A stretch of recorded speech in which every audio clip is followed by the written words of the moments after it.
Awesome. Well, good morning, everyone, and welcome to our Ask an Attorney hot seat session with Joshua Irvine. We're so glad that you're here. Today's workshop is designed to give business owners and professionals like you the chance to ask your real-world legal questions about business structure, contracts, construction law, lien law, estate planning, probate, and more. Here's how today's going to flow. We will spend the next 30 minutes with Joshua in the hot seat, answering as many questions as possible. You're welcome to type your questions into the chat at any time. Most of you have already sent me your questions, so I already have them in the agenda so that I can just rapid fire shoot these questions to Joshua for his answer. If we don't get to your question today, please know that I will do my best to circle back with you in person directly to get you the answer to your question. All right, let's get started. Joshua, are you ready? I am. I even ate my Wheaties this morning. You ate your Wheaties this morning. Okay, perfect. Well, we'll dive right in. The first question. Let me just get this centered here.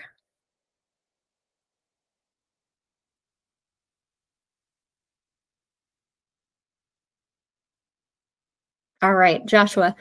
The first question is, my commercial insurance agent is asking for a subcontractor agreement. Why does my insurance carrier even care about my contracts?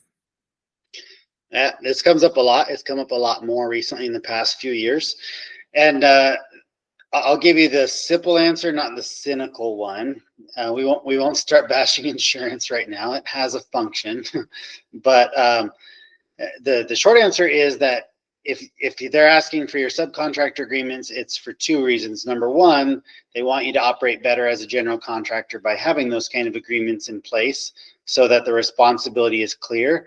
But number two, they can offer you typically lower workers' comp and lower insurance rates if you have those kind of agreements with your subcontractors.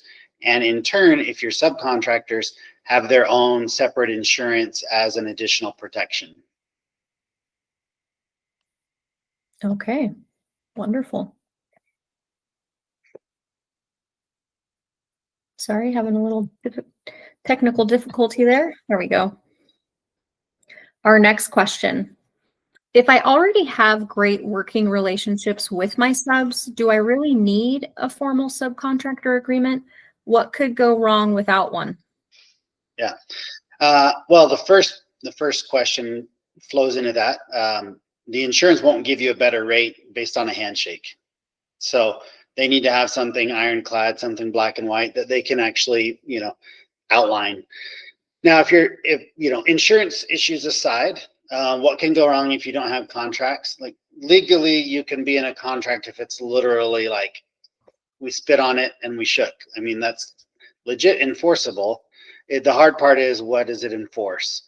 And so if you have these perfect relationships that never go bad, maybe contracts aren't going to help you that much. But when it goes bad, if it goes bad and it goes really bad, not having contract could expose the company, could expose you personally to certain liabilities that would have been able to be resolved if you had had a contract in place.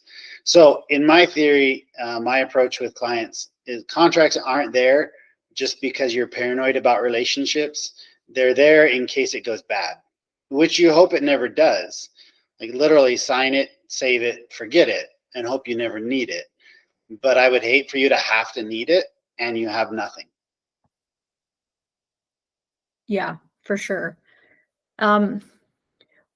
What is the biggest mistake contractors make when using downloaded or template contracts, or these days AI, to whip up a contract? The biggest mistake really is just not knowing what's there and what's not there. If you download something for free or find something that a buddy was using years ago, or you use any of the various AI tools to create a contract, it's just not going to be done as well as it should. And frankly, even getting a contract from an attorney, but if that attorney doesn't have construction experience, it's going to be missing some parts. And as silly as it sounds, I've seen this a few times with clients where they'd come to me trying to save some money, and they like, hey, will you take a look at this contract and tell me what you think? And the first thing I say is, why'd you download this from Chat GPT? And they're like, how did you know? And I'm like, well, because it looks a certain way, it flows a certain way, and it's missing all the same things.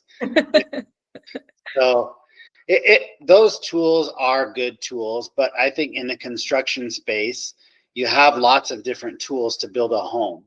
You cannot build a home entirely by using only one or two tools. And so we shouldn't use Chat GPT or any of those kind of tools as this saving grace, like this is the end all tool, because you're not going to be able to build something pretty with just one tool like that. So it has a function, and I'm not against it. You can use it. I just wouldn't use it for contracts. Okay, fair enough. That's probably good advice. No, it is good advice. Next question in the hot seat, Joshua. When should I have an attorney review a contract instead of just signing it as is? Well, if it's a new relationship, I think that's always a good time because you don't have a history of working together. If it's a bigger job than what you've normally done, so maybe you're expanding into a different kind of size of job or scope of work. And then the third is if you don't understand it, like you shouldn't sign it if you don't get it. I've had a few clients that say, well, I signed it, but I didn't know what it meant. Well, a judge isn't going to care. So those would be the 3 times I would. So either it's a new relationship, it's outside your typical size job or scope, or you don't understand what you're signing. Those would be the times I'd reach out. Okay, great. All right, we're going to switch gears a little bit here. Looks like the next line of questions has a little bit different theme. This next question, Joshua says, a client short paid 2 invoices over a year ago. Can I still collect that money, or am I out of luck because time has passed? Well, if it's only a year, at least in Utah, you still have plenty of time. Utah has, well, all states have something called a statute of limitations, which basically is a super fancy lawyer way of saying, how long do I have to enforce something? And in this case, if it's a written contract that's signed or that is somehow agreed in writing, like emails, for example, you'd have up to 6 years to enforce it. If it's a verbal agreement, handshake, you still have up to 4 years.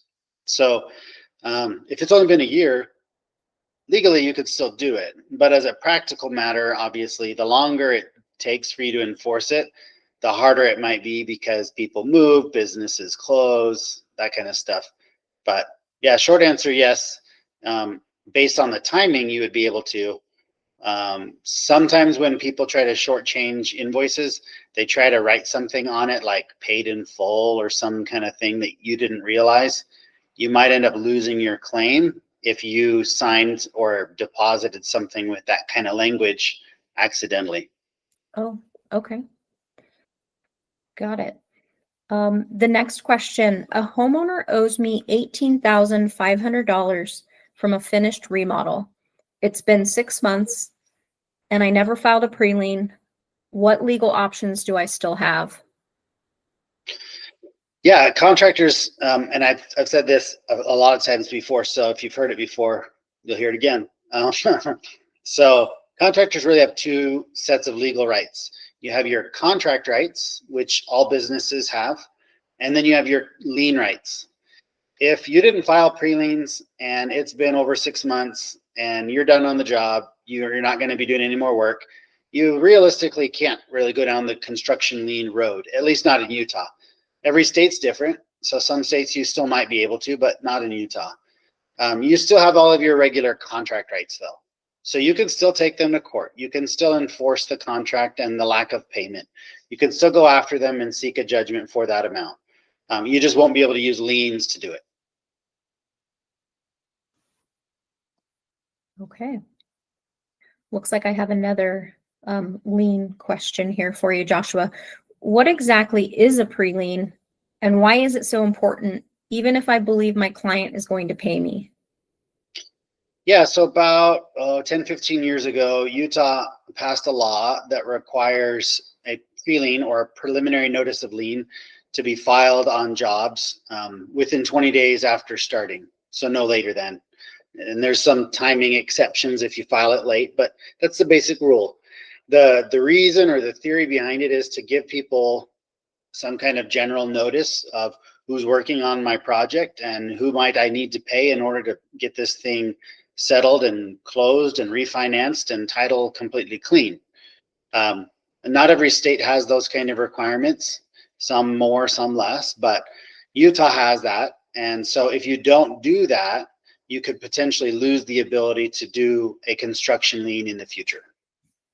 Okay. So this question dives in a little bit deeper on what you were getting at just a second ago, but what deadlines tend to trip up contractors the most when it comes to protecting their lien rights? Well, the first one is the pre-lien timeline, because so much is happening at the beginning of a job that remembering that you need to file that preliminary notice within 20 days is easy to forget. Frankly, it's probably one of the biggest reasons why contractors hire us to do stuff, is so that we can manage a lot of those moving part deadlines and they don't forget them. So once contracts are signed or once they're scheduled and ready to go, they'd let us know and we'd file that on their behalf and manage the deadlines. But if you do it in-house, the biggest one people miss is the first one. They don't think about it until usually there becomes problems with payment at the end of the job. And then if you miss the first deadline, then it doesn't matter anymore. But let's say you did the first deadline. The other thing that you miss at the end is just knowing how quickly you might have to file a construction lien later. It could be as early as 90 days from ending your job. And that's really hard, especially if you're not on top of your books, if you're not on top of invoicing, if you've always been patient with the payment cycles of some of your owners or other contractors, that you might say, hey, I've always accepted 90-day pay or 120-day pay. Well, if they don't pay you, then you're already outside that window potentially, and you might lose that right by default. So it's just knowing the options and communicating about it early on. That's the biggest problem, I think, why people don't have those rights. This one touches on that same thing, Joshua. Can filing a lien damage my relationship with the client, or is there a professional way to use the lien process without burning bridges? Well, and I've heard this. There are definitely clients that feel offended, personally slighted, and insulted if you file liens, because somehow it reflects on their integrity and willingness to pay on their jobs. And I get that you're never going to be able to satisfy that kind of a position or opinion. For my clients, I guess what they get to pay for is they get to blame their attorney and they get to say, my attorney made me do it. Sorry. And then cue the attorney jokes, like, so that's my approach. But more seriously, as a business, you have a responsibility to your employees and to your customers and to those who have invested time and energy and sweat in building this business. And so you need to protect what you built by making sure that you have structures and procedures to make sure you get paid everything that you've earned. It's just a professional courtesy. You don't have to be a jerk about it. You don't got to blow up their phone with text messages, some regular notices, some communications. I've had clients, homeowners, my clients, I guess, homeowners reach out to me or developers reach out to me saying, hey, why'd you send us this notice of a lien? I'm like, well, because you haven't paid, but we're happy to get it resolved. Like, I don't have to be a jerk about it, but, and neither do you if you do it on your own.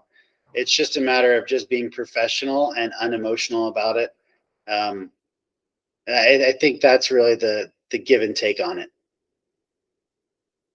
Yeah, the lien rights and the state construction registry exists for a reason, and we want people to use it, and we definitely make sure our clients use it. That's for sure. Switching gears, this question has to do with registered agent and compliance. Joshua, why would I change my registered agent to Irvine Legal? Does it truly make a difference? Well, okay. Legally, any individual, any adult could be a registered agent. I can say, at least for my clients, they enjoy us being their registered agent because the kinds of things that come to a registered agent are either scams and frauds, which we can readily identify because we get to see dozens of them all the time. So you don't fall prey to those. And number two, legally important notices. Could be lawsuits, could be taxes, could be complaints from employees, could be license issues, whatever. So both of those are great, and our clients enjoy us being the first person to receive that information. So then we can filter to them what's relevant and what's important, throw away the other stuff that's not, and then it allows our clients to focus their attention better. So yeah, I do think there's a value add in having that. And I guess the other side is they serve us those documents, and when those sheriffs show up with those documents, it doesn't scare us. It doesn't make us nervous because it happens almost every day.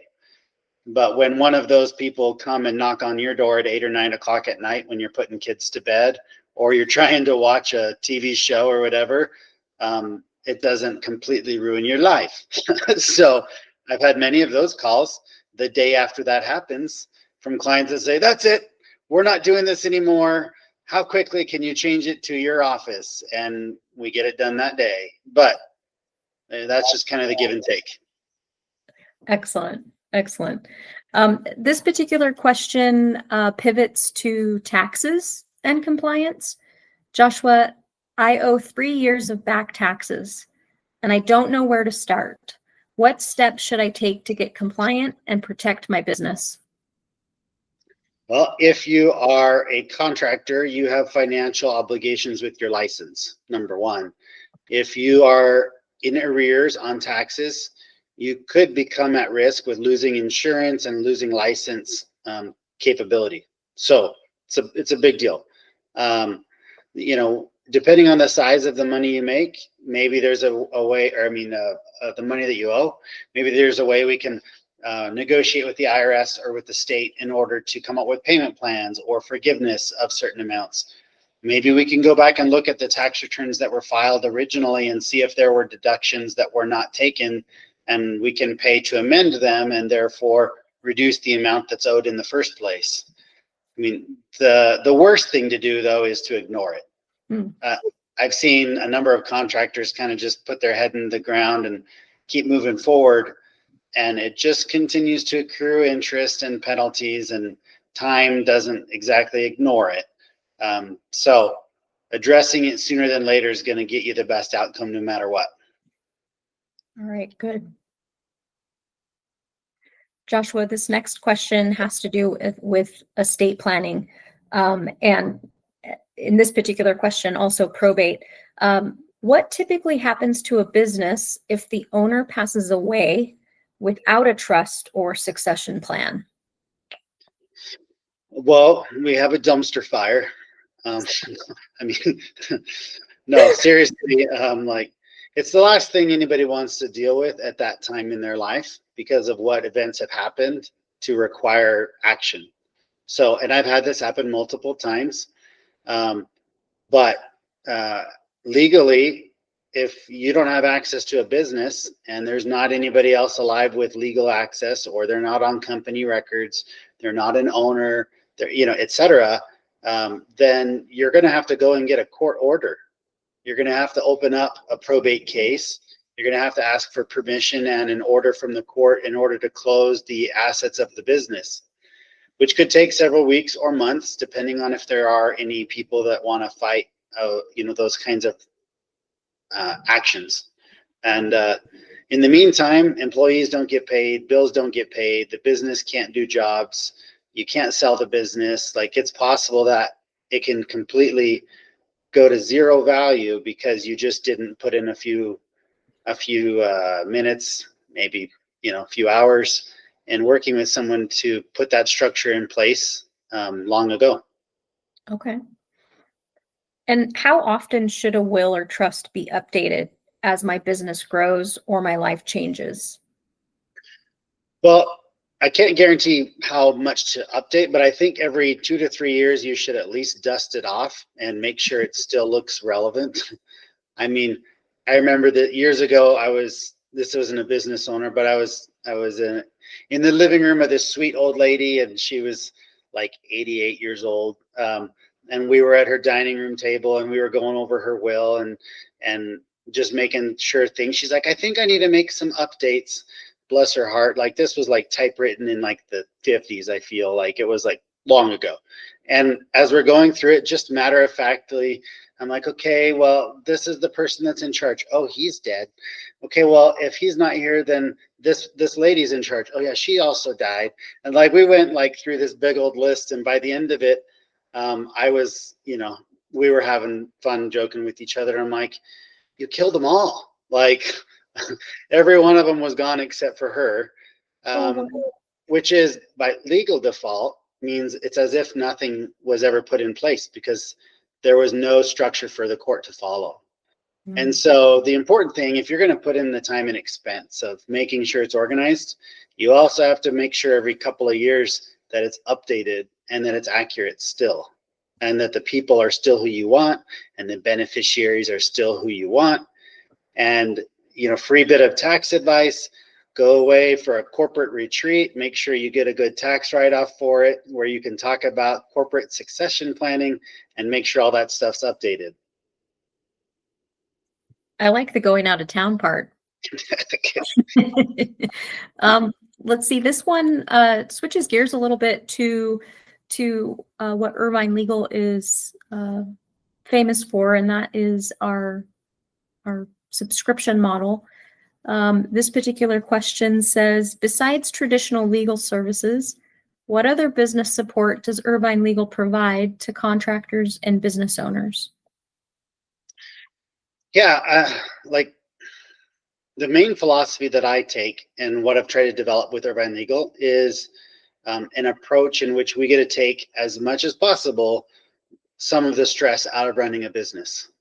And one of the stresses I've seen is the frustration where individuals go from one professional to another, to another, to another.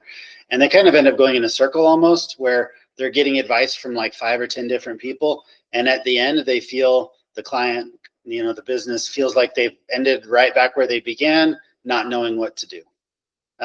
Everybody pointing fingers at this individual saying, what do you want us to do? And them all pointing probably with their fingers to high heaven saying, that's what I pay you for. And so our model has expanded. And although we offer traditional legal service, we have over the last few years begun offering bookkeeping and tax services. We are in the future going to be offering insurance services and bonding services, and eventually financial planning and investment and business sales succession services. The whole purpose of that isn't so much because we need to have our hand in everything, but rather our clients appreciate being able to come to a one-stop shop to coordinate so many important big things for their business and their families and their lives.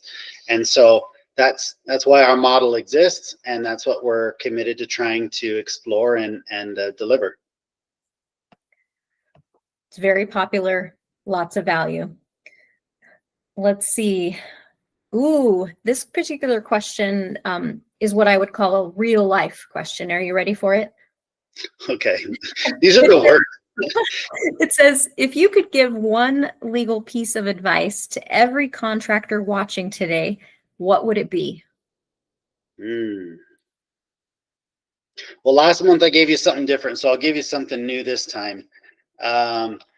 I would say become a student of business. So many of us, including attorneys, including any kind of professional, are by default typically good at their trade, good at their service. That doesn't mean we don't have bad days, but generally, if you weren't good, you wouldn't still be around, right? So, but those who struggle most and those who struggle year after year typically are not because they're bad anymore.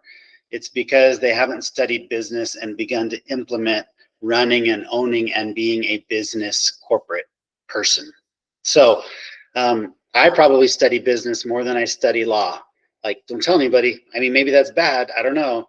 But In my office, I have countless numbers of books, and I read and reread them, and I get many ideas. Some of them work and some of them don't. But you have to study business because we're all involved in running a business, whether you like it or not. It's very true. And just about 2 weeks ago, one of your newly published books came out. It's called Built on Purpose. I know people have been asking you this question, and since we have a few minutes here still on the clock and you're still in the hot seat technically, what was the catalyst? Why did you write that book? What's the book about? Yeah, a lot of times it feels like conversations I have with contractors are almost on repeat. I'm like, wow, I've had this conversation, I think 3 times today. And it's because there's a lot of common things that we do and don't do as business owners.